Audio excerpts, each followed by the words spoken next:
Muy buenas noches, estimados alumnos. Damos inicio a la clase número 25 correspondiente al tema de la prueba. Estamos hablando sobre el registro con prevención de allanamiento y sus excepciones también. Bien, en la última clase estuvimos hablando algunas consideraciones sobre el artículo 191 respecto a lo que entendíamos por registro, a lo que entendíamos también por prevención de allanamiento. Explicamos cuáles eran las características o el elemento primordial para establecer que en un lugar puede considerarse de aquellos donde se necesita autorización judicial para poder ingresar la policía o la fiscalía, incautar elementos provenientes del delito o al mismo imputado, así como pusimos algunos ejemplos de aquellos donde no se necesita orden judicial, considerando la regla general como tal, ¿no? Hablábamos también de la posibilidad también de que la policía pueda cometer un delito cuando se realiza sin orden judicial. Y en este caso es necesario presentar la orden judicial, ya que hay jurisprudencia de la Corte, específicamente en un recurso de apelación, hay una jurisprudencia de la Cámara de lo Penal, en una apelación con número de referencia 12-2 CPRPN-2011, de fecha 2 de mayo del 2011. Repito, 12-2 CPRPN-2011, con fecha 2 de mayo del 2011, donde en ese recurso de apelación pues la Cámara establece que definitivamente cuando no concurre ninguna de las excepciones que establece la ley para ingresar sin orden judicial, es necesario que la policía lleve su orden judicial y que le notifique a la persona que se encuentra en ese lugar también. Ahí pueden tomar la referencia como tal. Ahora bien, es importante saber que cuando se realiza una diligencia con vulneración a estos requisitos, no llevar una orden judicial, pues lógicamente se estaría aplicando el artículo 346 numeral séptimo del Código Procesal Penal, que habla específicamente de las causas de nulidad absoluta y dice: el proceso es nulo absolutamente en todo, en parte, solamente en los casos siguientes. Y el número 6 dice, el número 7, perdón, cuando implique inobservancia de derechos y garantías fundamentales previstas en la Constitución de la República y en el derecho internacional vigente y en este código. Y luego dice: en los casos previstos en los numerales 5, 6 y 7 se invalidará el acto de diligencia en que hubiera producido la infracción y los que sean conexos con estos. En tales casos deberá reponerse en la forma establecida en el artículo anterior. Quiere decir que acá se anula tanto su incorporación como su incautación, el inicio de la diligencia, como su incorporación al proceso. Bien, es importante también mencionar que en un momento determinado el imputado se encontrare en libertad, debe de estar presente en la diligencia del registro.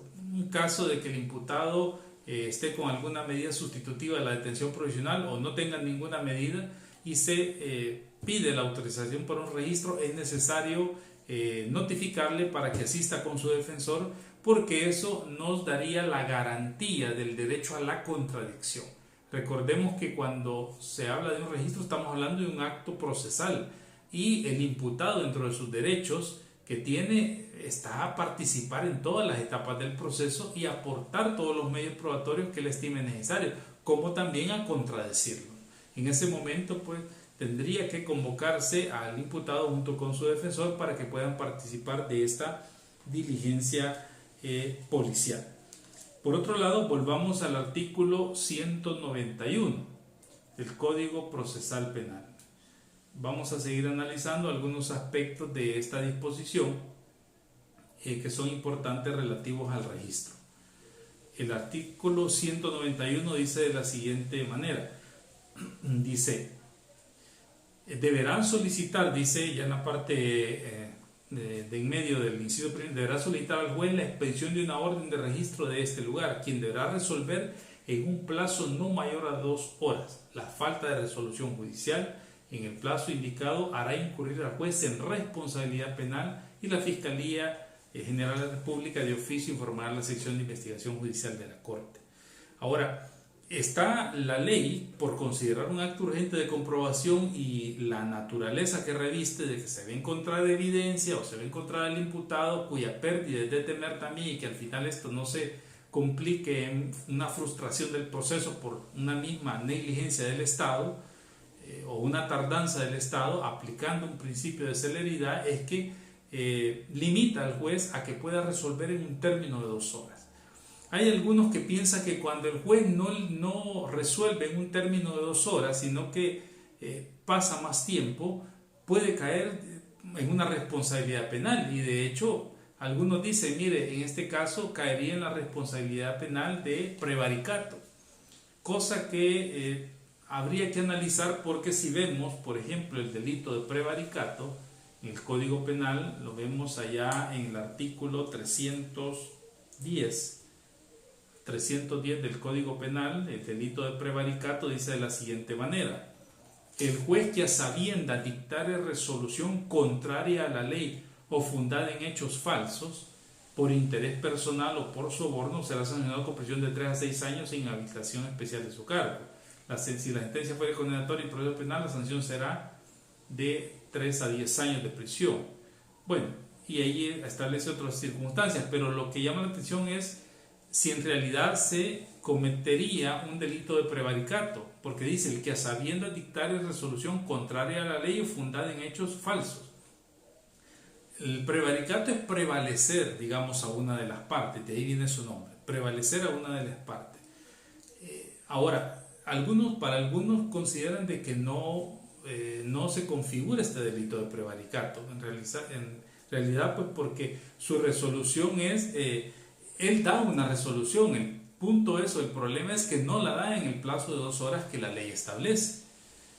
No está en juego si la resolución pueda ser con mala intención o puede ser contraria a los intereses de fiscalía, sino que el elemento del tipo penal es que, o el elemento que se configura o que se busca en el tipo penal es que no lo da en el término que la ley establece, no habla de una resolución favorable o no favorable, sino que no la dé en ese tiempo, pues pudiera incurrir en responsabilidad penal. Ahora, si nos vamos al artículo 321 del mismo Código Penal, el artículo 321 nos habla de el incumplimiento de deberes.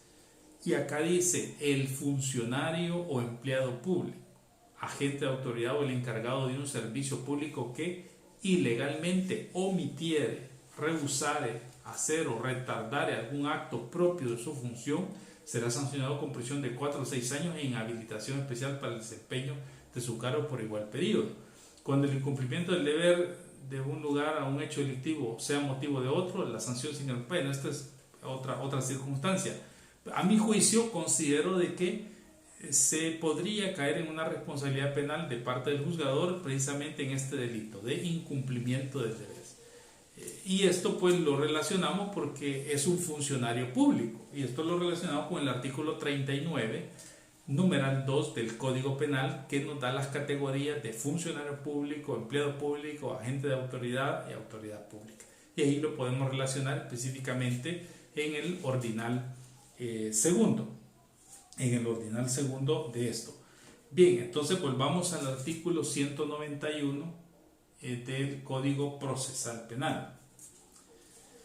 En el artículo 191 nos dice, también nos da otro dato importante. 191 dice, la falta de resolución, hará a la fiscalía que avise a la sección de investigación profesional sobre esa diligencia. Si el juez accede a lo solicitado, dice, librará por escrito la orden de registro expresando el lugar en que la diligencia hará de practicarse, el tiempo durante el cual la orden estará vigente y el objeto de la diligencia. Si en la práctica de la diligencia se encontraren actos concernientes a acciones delictivas, las hará constar, los incautará, los identificará y los hará constar en el acta. El fiscal podrá estar presente en la diligencia de registro y si en el lugar se encuentra el imputado, se procederá a su captura cuando corresponda, haciéndole saber de su detención y los hechos que la ley le confiere. Bien, el elemento importante a resaltar acá es que la diligencia a través del acta que levanta la policía, debe de establecer todos los requisitos legales, llámese el lugar donde el acta debe contener el lugar donde se realizó el registro, lo que se encontró, quiénes participaron, si estuvo presente el imputado, si se le hizo la lectura de sus derechos, si lo asistió un abogado, su defensor, etcétera. Todas esas diligencias pues son necesarias para que este acto urgente de comprobación pueda entrar en legal forma al proceso como tal. Luego el artículo 192 dice: cuando el registro deba practicarse en una morada, local habitado o en sus dependencias cerradas, se hará la prevención de allanamiento si no da el permiso correspondiente. Dicha prevención podrá ser omitida cuando exista grave riesgo para la vida o la seguridad de las personas. Bien, comúnmente vemos, estimados alumnos, en los noticieros locales cuando la Policía Nacional Civil hace los registros en las viviendas y de pronto sale la persona capturada, tirada al suelo, le encuentran armas, documentos, dinero, droga, mercadería, etcétera, carro, cualquier situación vinculada al delito. Pero dentro de las escenas que vemos son la presencia de la violencia precisamente para poder ingresar a las viviendas. ¿Es lícito esa actuación o no es lícita? De acuerdo al tenor literal del artículo 192, sí es lícito. Es lícito porque la autoridad pública, la policía, precisamente justifica la entrada de violencia omitiendo la prevención de allanamiento por el hecho de establecer un grave riesgo para la seguridad y para la misma policía como tal, ¿no? Y esto pues es comprensible atendiendo a los niveles de inseguridad y las formas de operar de las estructuras criminales que se encuentran en nuestro país. Ahora, ya si hablamos del tema de la exhibición que pueden hacer ante los medios de comunicación o a la forma del trato que se les puede dar, pues sería otro análisis, pero en un momento determinado alguien puede cuestionar y decir, mire, pero eso es atentatorio. La verdad es que la ley faculta a la autoridad pública para que en un momento determinado, dice, dicha prevención podrá ser omitida cuando exista grave peligro para la vida o la seguridad de las personas. Eso lógicamente queda en un acta y se presume también de los lugares donde la policía va a hacer el registro, ¿no? También no es un parámetro como tal, decir va a ir a una colonia de alta peligrosidad, porque el peligro puede mostrarse en un momento determinado al escuchar unos disparos. Podría ser en una colonia bastante digamos de clase alta, donde se va a registrar y se da esa circunstancia. Ya hay un peligro inminente para la policía y podría incursionar sin la prevención de allanamiento. La prevención de allanamiento básicamente es un principio de actuación de la policía como la antesala a ejercer la violencia, como a manera no de persuadir a la persona, porque ellos llevan una orden como tal, ¿no? Es decir, sino hacer un llamamiento previo para que la persona, pues, previa que le muestren la orden de registro, pues acceda de manera voluntaria y se evite, digamos, ejercer la fuerza pública sobre tal, y que el procedimiento se marche de la mejor manera. Entonces, a eso se refiere cuando se hace sin la prevención de allanamiento. Ahora, es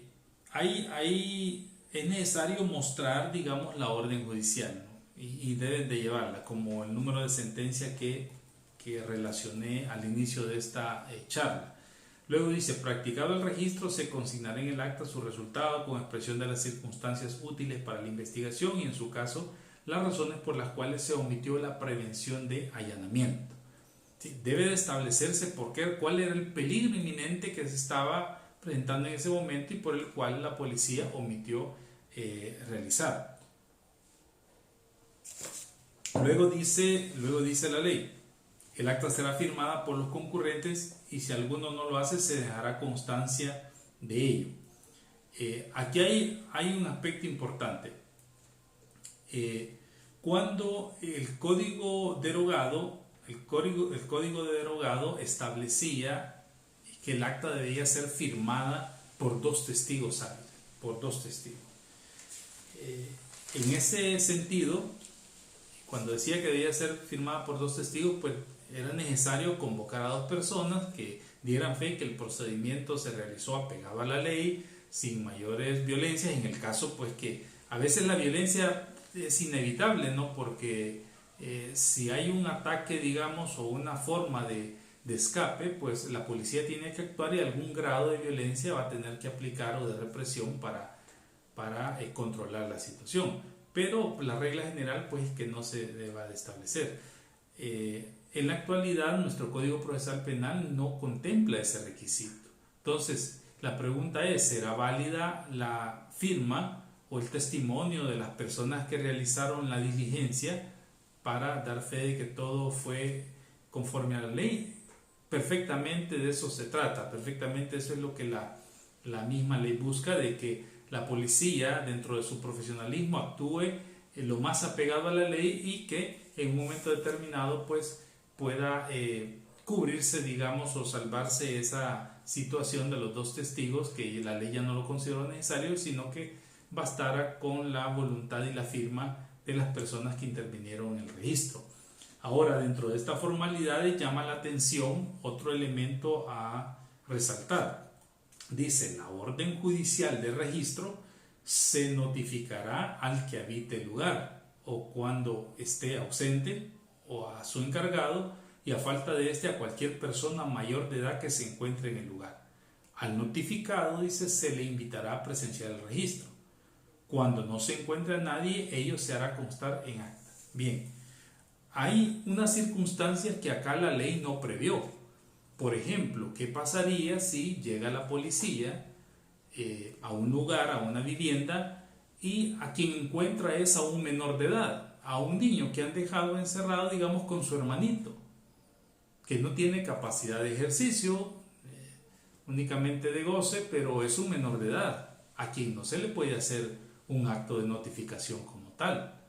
¿Qué pasaría si se encuentra, por ejemplo, a una persona que, si bien es cierto, es mayor de edad, pero no tiene sus capacidades físicas en un estado óptimo, o tiene una incapacidad, mejor dicho, una incapacidad, no ve, no escucha, no puede valerse por sí mismo, etcétera, cualquier circunstancia que pueda presentarse?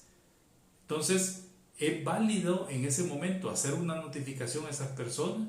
Porque acá no estamos hablando, hay otro dato importante que hay que resaltar acá.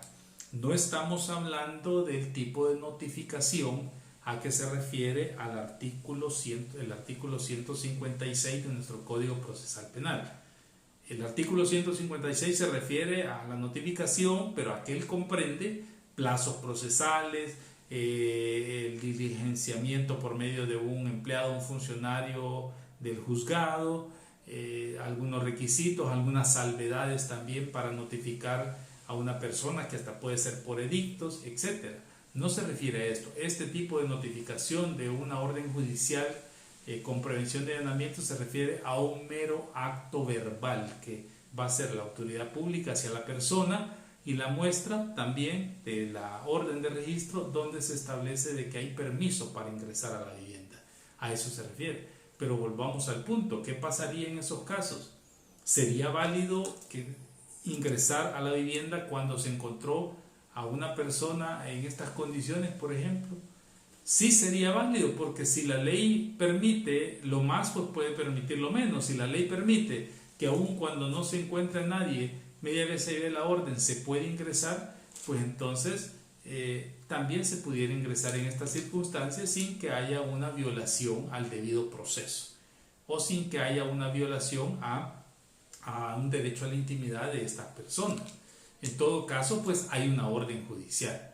Entonces la prevención de allanamiento quizás no fuera, sí fuera útil, pero al final, cuando se empieza a verificar de que no es compatible con la aceptación, aunque la aceptación me interesa, el consentimiento, incluso si existiera una persona con todas sus facultades mentales, el consentimiento de la persona o la denegatoria o la negativa a que no entren, pues eso no es relevante para la autoridad. La autoridad en cualquiera de las dos circunstancias va a ejecutar siempre el registro. Incluso dice la ley, cuando no se encuentra a nadie, ello se hará constar en acta. Se hace constar en acta y se entra al lugar para poder realizar esa diligencia judicial. Entonces, esas son cosas que no se previeron en la ley, ¿no? En este caso, y lo importante fuera de que se estableciera como tal, para tener más claridad sobre eso. Ahora, dice la ley también, el acta será firmada, dice, por todos los que intervinieron. En este caso, si la Fiscalía ha intervenido, pues lógicamente es la que tomará la dirección de la diligencia y es la que hará las recomendaciones o dará los lineamientos de cómo se va a proceder en este momento. Lógicamente, la representación fiscal no siempre va a estar en todos los registros que se realicen, ¿no? Por sus múltiples funciones, por sus tareas, etcétera. Pero si en un momento determinado Fiscalía, presencia, esté en el lugar, pues lógicamente tomará la dirección de los mismos.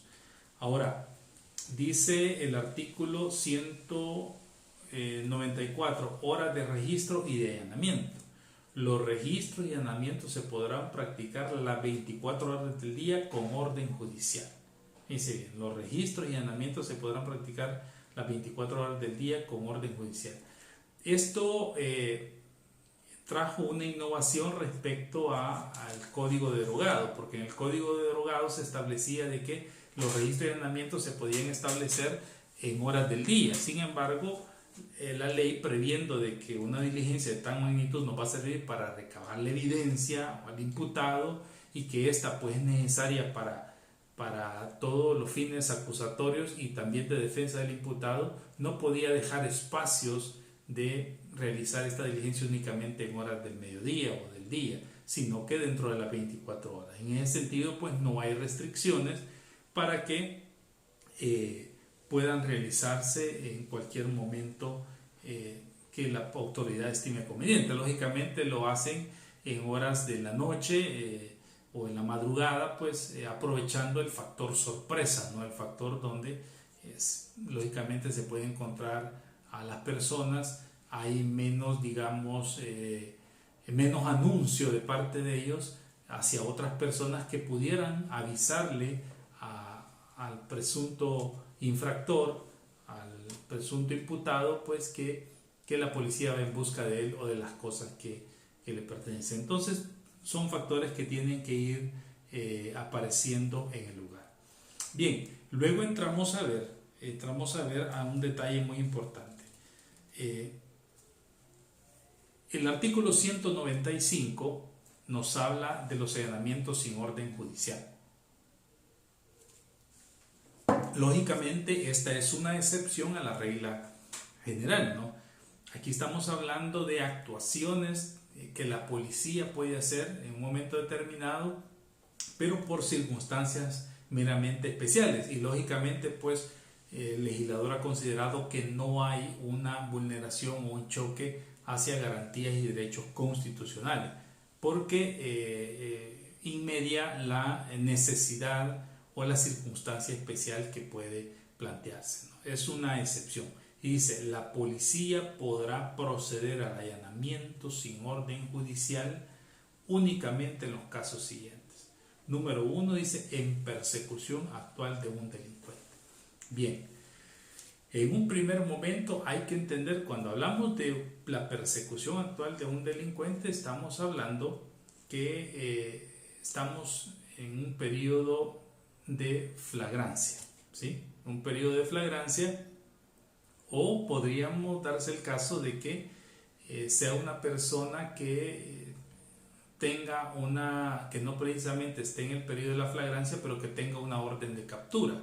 Y cuando es anunciado que tiene una orden de captura, pues se da la fuga. Entonces se va en persecución de un delincuente. Esas las dos circunstancias que pueden establecerse. Ahora, cuando hablamos de la flagrancia, si hablamos de que la persona está en flagrancia, primero hay que entender qué vamos a entender por una flagrancia. En términos jurídicos y de acuerdo al concepto, digamos, del diccionario jurídico de Manuel Osorio, podemos entender que la flagrancia es una figura y lo que significa es lo que arde, lo que resplandece, lo que sobresale a la vista, o sea, lo flagrante, ¿no? Lo que se está cometiendo en el momento o lo que se está produciendo en el momento. A eso se conoce como la flagrancia. Ahora, hay una disposición que la vamos a relacionar más adelante, donde nos da un concepto de flagrancia. Nuestro Código Procesal Penal establece que la flagrancia puede entenderse en el momento en que se está cometiendo el delito o en el momento en que se va en persecución de una persona y en las 24 horas posteriores a la comisión de una persona. En todo ese tiempo se puede considerar una persona en flagrante delito. Por eso decía yo que cuando alguien comete un delito a las 8 de la mañana, alguien llega y va y hace unos disparos frente a la casa de una persona a las 8 de la mañana, o llega con un machete, lo ultraja, le dice que lo va a matar, etc.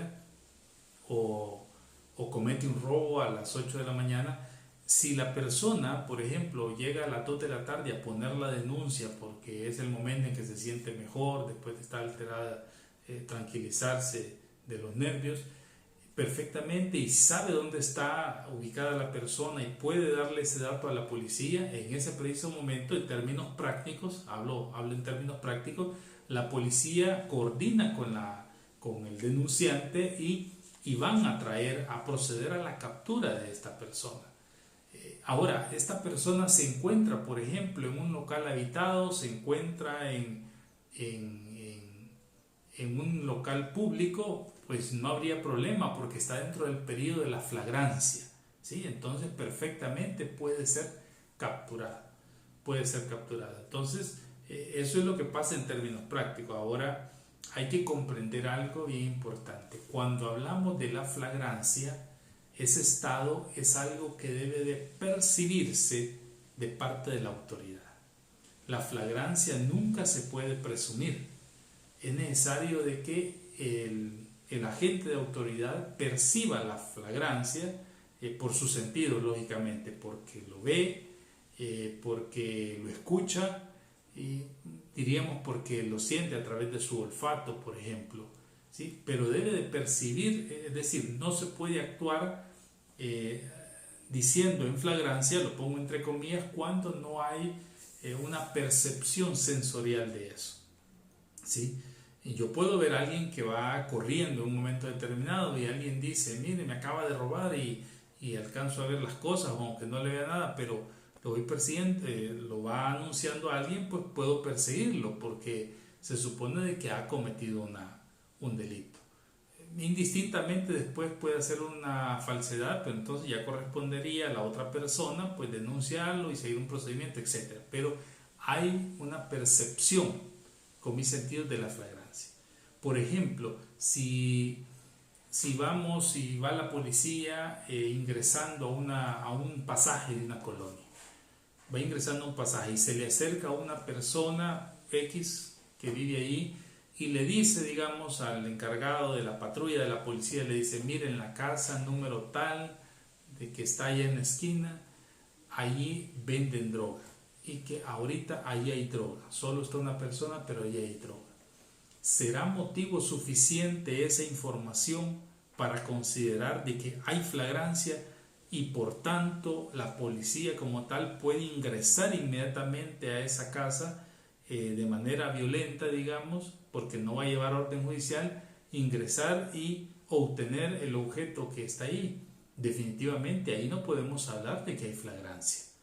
Puede haber un indicio como tal, una información que nos alerta o alerta a la policía, puede alertar a la fiscalía, pero necesitamos que ese dato esté vinculado con otros que nos puedan dar una certeza sobre eso, ¿no? Nos puedan dar una certeza, pero el dicho de una persona, o sea, sin más y solo eso me dice a la autoridad, mire, ahí hay droga, ahí hay armas, ahí hay objetos ilícitos, Y no hay otro dato importante sobre eso. Eso no podría considerarse como flagrancia. En tanto, si la policía procediera en ese momento de manera directa, con violencia, y no encuentra nada, pues habría una violación, digamos, al artículo 300 del Código Penal, ¿no?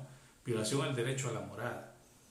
Violación al derecho a la morada. Y si encontrara algo, pues tendría que demostrar la policía que efectivamente estaba en periodo de la flagrancia. Ahora, ¿cómo lo va a demostrar?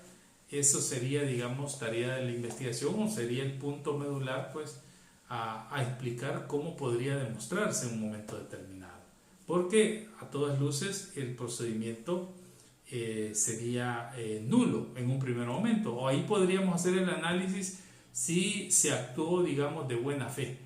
Ahora, si viene la persona y llega a la vivienda y platica con el propietario o con el inquilino, con quien esté ahí en el lugar, y él da su consentimiento por solo la información que tuvo de algún vecino, él da su consentimiento, la policía llega a visitarlo y él da su consentimiento, y entra la policía y encuentra los objetos, pues esa diligencia es legal por el consentimiento que media de la persona. Pero todo eso también, por supuesto, debe hacerse constar en acta para que tenga validez tanto en su incautación, en el embalaje, en todo lo que sigue, como la incorporación como un medio probatorio al proceso.